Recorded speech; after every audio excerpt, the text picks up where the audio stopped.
Halo guys, selamat datang kembali di channelnya Ahmad Busri pada siang kali ini jam 12 jam 1 teman-teman.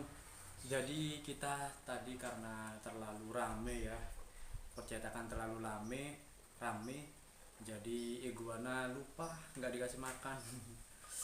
Jadi kita mau ikutin bentar lagi kegiatan Bang Otobus ya, kita ngasih makan iguana. Kebetulan yang betina itu sedang hamil, jadi dia gendong telur teman-teman, dan yang jantan itu lebih aktif ya, lebih aktif banget. Ini belakangan di bulan Agustus ini si betinanya ini agak susah makan, entah kenapa, entah karena memang karena hamilnya atau kayak gimana. Jadi nanti ikutin terus ya.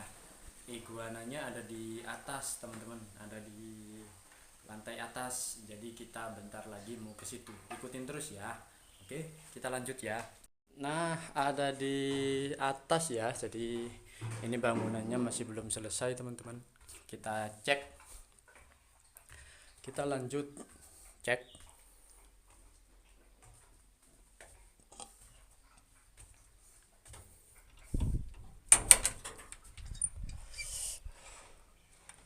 Oh, panas teman-teman. Dan ini kandang iguananya. Jadi kandangnya seadanya ya teman-teman, seperti ini karena kemarin sempat kabur teman-teman, akhirnya di kayak gini kan. Tapi nggak apa-apa. Dan iguananya loh seperti itu, dia nangkring tuh satu.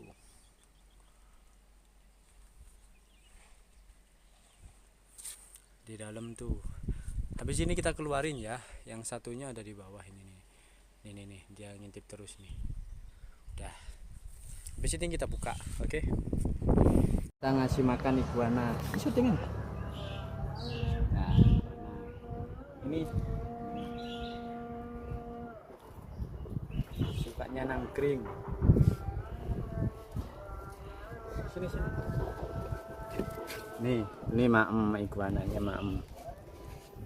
Makan sayur, barusan makan pisang. Ini minumnya guys, ini biar nggak panas nanti. Ini sedikit sudah duhur ya. Maemnya hari ini menunya kangkung sama toge. Tadi sama pisang satu udah habis. Ini minta jemur yang ini. Sini mas.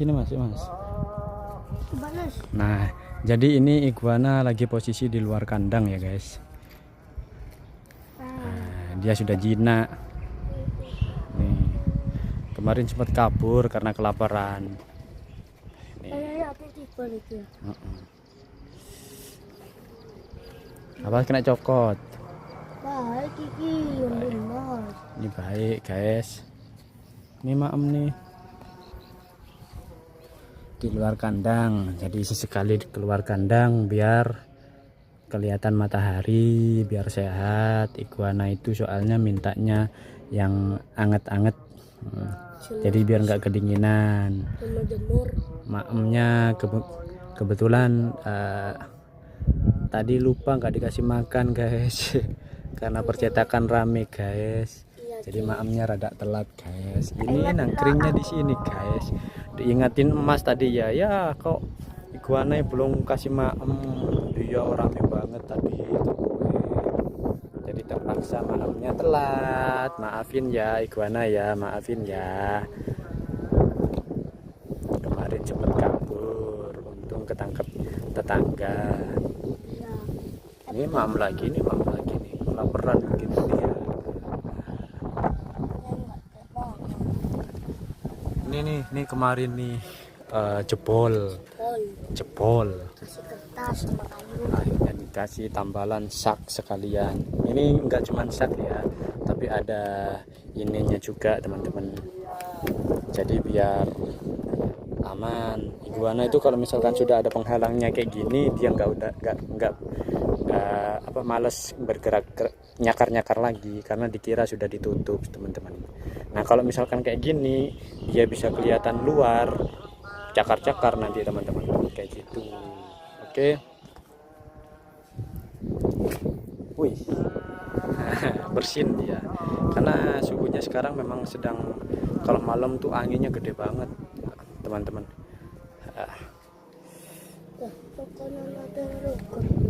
Tak apa-apa. Iya, jarno ajen ngono nek mak.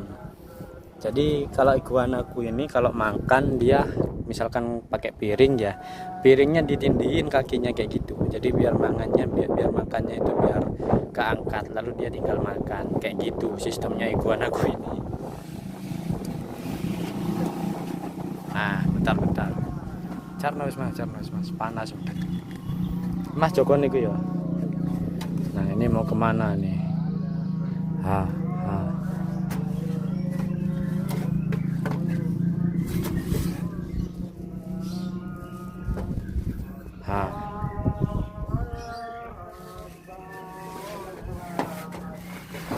Jadi teman-teman, ceritanya kemarin ketika kedua iguana itu kabur, kan karena posisinya kan nggak bisa dijangkau ya, ada di lantai 2 rumah tangga, sedangkan di atapnya itu asbes teman-teman. Kalau misalkan kita naik, khawatir malah pecah jatuh ke bawah, nanti kita ganti rugi juga. Jadi bingung, buntu 2 jam aku mikir sama bapak, dibantu bapak sama yang lain, 2 jam kita nyari jalan teman-teman. Akhirnya kita coba mutusin nelpon panggilan darurat di pemadam kebakaran, karena kita lokasinya di Kabupaten Pasuruan, ada telepon darurat 112. Nah di situ aku telepon, ternyata responnya juga sangat baik, dan akhirnya di nomor aku kan diminta tuh kita hubungan via WA sama pemadam kebakaran, dan pemadam kebakaran teman-teman sudah siap mau jalan, cuman masih terkendala mobil pemadamnya masih nunggu karena masih ada pemadaman seperti itu. Sambil dan aku bilang, oh ya sudah Pak, nggak apa-apa, kita sambil cari jalan juga di sini kok Pak, karena nunggu kan kelamaan kan. Akhirnya kan kita jalan ke nyari jalan sendiri ya kan, walhasil bisa ya, alhamdulillah teman-teman. Akhirnya aku kabarin bapak pemadam kebakaran bahwasanya Pak udah nggak usah kesini lagi karena iguananya juga sudah kita evakuasi sendiri dengan metode seadanya seperti itu. Dan dengan rumah, karena memang waktu itu iguananya ada di atas genteng teman-teman, di sininya itu ya pakai asbes, gentengnya itu asbes, bukan genteng. Iguananya ada di lantai 2-nya seperti itu teman-teman. Kita bingung, pakai tangga dari kayu kurang tinggi tangganya teman-teman. Nah karena iguananya sedang posisi panik waktu itu kan, dia sampai mecut itu, nyambuk pakai ekornya teman-teman, cedas 2 kali, perutku sampai kena, ada bekasnya merah kayak gini di dalam. Jadi hati-hati ya kalau misalkan sama iguana yang pernah kabur, atau mungkin iguana liar, atau mungkin, tapi kayaknya nggak ada iguana liar di Indonesia, mungkin peliharaan orang lepas. Hati-hati iguana sama gigi, sama cakarnya, dan sama buntutnya teman-teman, karena sabetannya tuh lumayan perih teman-teman, dan bisa membekas kalau misalkan kena sini. Dan di sini pun juga banyak luka-luka teman-teman, cuman ini kan kering ya, masih kering. Di sini juga masih, ini sudah kering seperti itu. Karena meskipun iguanaku sebenarnya kan jinak, cuman kadang karena dia pas digendong minta turun, akhirnya kan kayak bukan nyakar, minta turun. Karena kukunya dia panjang, akhirnya kegores kayak gitu teman-teman. Jadi pastikan pakai safety ya misalkan kalian mau handle iguana. Dan juga ada nih fotonya tetanggaku yang waktu mengevakuasi si iguana, dia sampai tangannya berdarah-darah, fotonya seperti ini. Itu waktu aku ada di Beji teman-teman, sedangkan posisi ini di Keraton teman-teman. Walhasil ya udah kayak gitu, makanya hati-hati ya teman-teman. Jadi seperti itu kisahnya teman-teman. Jadi seperti itu teman-teman, gimana kita ngasih makan iguana, karena memang ya salahku sendiri telat ngasih makan. Biasanya pagi, Nah kebetulan di percetakan mulai dari tadi pagi rame teman-teman, jadi nggak sempat ngasih makan. Apalah daya, untungnya iguananya masih dalam keadaan kenyang karena memang selalu aku kontrol ya teman-teman. Kemarin itu sempat pas aku lagi di Beji di rumah nyonya itu kabur karena kurungannya itu jebol teman-teman, tapi alhamdulillah sempat dievakuasi sama tetangga, dan tinggal satu yang jantan itu naik ke atas genteng teman-teman, tapi pada akhirnya sudah dievakuasi juga oleh kami. Jangan lupa dibantu support ya channel ini dengan cara klik subscribe bagi yang belum subscribe, agar supaya channel ini bisa terus berkembang dan memberikan informasi seputar apapun dan termasuk hiburan seperti ini yang mudah-mudahan ada manfaatnya untuk menghibur kita sesama teman-teman, seperti itu. Jangan lupa dibantu like dan share ya jika menurut kalian informasi ini mengasihkan bagi teman-teman yang lain. Terima kasih sudah berkunjung teman-teman. Jangan lupa dibantu subscribe ya. Terima kasih, bye bye. Ahmad Bashir pamit. Wassalamualaikum warahmatullahi wabarakatuh.